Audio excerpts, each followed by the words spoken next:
আসসালামু আলাইকুম dear learners, কেমন আছেন? গত ভিডিওতে আমরা এতটুকু ক্লিয়ার হয়েছে যে ভ্যাট শুধুমাত্র বিজনেসের জন্য, অর্থাৎ যারা বিজনেস করে তাদের বিজনেসের জন্য একটা ভ্যাট রেজিস্ট্রেশন নিতে হয়। এই ভিডিওতে আমরা দেখব অবজেক্টিভ অফ ভ্যাট, অর্থাৎ ভ্যাটের উদ্দেশ্য কী। বর্তমান যে ভ্যাট আইন, এই ভ্যাট আইনের একটা সামগ্রিক একটা উদ্দেশ্য আমরা বোঝার চেষ্টা করব। আমরা খুব ভালো করে জানি দেশের সামগ্রিক উন্নয়ন এবং সরকারের যে ব্যয়, এই ব্যয় মেটানোর জন্য সরকার রেভিনিউ কালেক্ট করে থাকে। রেভিনিউটা সরকার মূলত দুইভাবে কালেক্ট করে, একটা হচ্ছে প্রত্যক্ষভাবে আর একটা হচ্ছে পরোক্ষভাবে। প্রত্যক্ষভাবে রেভিনিউ কালেক্ট করে মিনস হচ্ছে সরাসরি আমরা যে ট্যাক্সটা আমাদের পকেট থেকে দিয়ে দেই।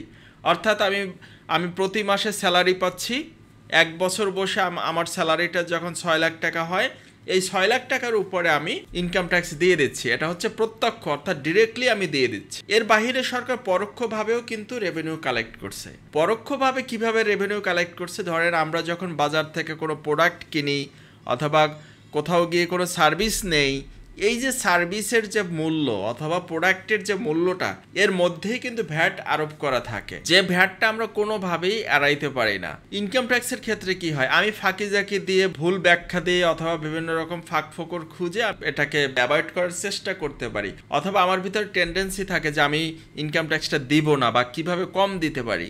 কিন্তু ভ্যাটের ক্ষেত্রে কিন্তু এরকম কোনো সুযোগ সুবিধা আমাদের নাই, কারণ আমি যদি ওই সার্ভিসটা নিতে চাই, আমাকে মূল্য পরিশোধ করতে হবে। মূল্যের ভিতরে অটোমেটিকলি ভ্যাট ইম্পোজ করা আছে। তো কাজেই সরকার এমনভাবে একটা রেভিনিউ কালেক্ট করতে চায় যেখানে জনগণ ট্রেন না পায়, এবং এরকম একটা প্রসেসই হচ্ছে ভ্যাট। এটা বললাম রেভিনিউ কালেক্ট করতে চায়। দেন আরেকটা বিষয় হচ্ছে, বাংলাদেশের টোটাল যে বিজনেস আছে, যে যতগুলো ইন্ডাস্ট্রি আছে, প্রত্যেকটা ইন্ডাস্ট্রির রেভিনিউ বলেন বা সকল ডাটা কিন্তু সরকারের দরকার তার বাজেটারি ডিসিশন মেক করার জন্য। অর্থাৎ সরকার যদি নাই জানে যে বাংলাদেশের কোন ইন্ডাস্ট্রিতে কত টাকা রেভিনিউ কালেক্ট হয়, কোন ইন্ডাস্ট্রি কেমন চলছে, তাহলে কিভাবে ডিসিশন মেক করবে? কাজেই এজন্য প্রত্যেকটা বিজনেসের ডাটা কিন্তু সরকারের দরকার। এরপরে দেখেন, এছাড়াও সরকার এই যে ভ্যাট প্রতি বছর পাচ্ছে, এই ভ্যাটটাকে কিভাবে আরও বেশি পেতে পারে, এই যে এরিয়া, ভ্যাটের যে এরিয়া যেটা বা ভ্যাট নেট যেটাকে বলি আমরা, এটা কিভাবে আরও এক্সপান্ড করা যায়, এজন্য সরকার বিভিন্ন রকমের সিদ্ধান্ত বা ডিসিশন মেক করার জন্য এই ইনফরমেশনগুলো দরকার সরকারের, যে কারণে এই ভ্যাটের কার্যক্রমটা এভাবে সাজানো হয়েছে। সাথে সাথে যারা ভ্যাট দিচ্ছে না, দ্যাট মিনস নন কমপ্লায়েন্স যারা, তাদেরকে ধরার জন্য কিন্তু কাজ করছে সরকার।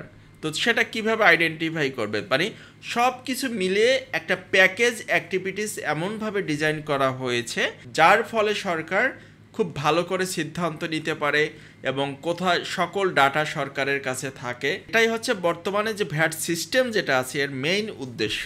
এই ভিডিওটি এই পর্যন্তই। পরের ভিডিও থেকে কিন্তু খুবই ইম্পর্টেন্ট ভিডিও, এবং ভ্যাটের মেইন যে ফাউন্ডেশন শুরু হবে নেক্সট ভিডিও থেকে। কাজে কোনোভাবেই মিস করবেন না, মাথা ঠান্ডা রেখে দেখবেন।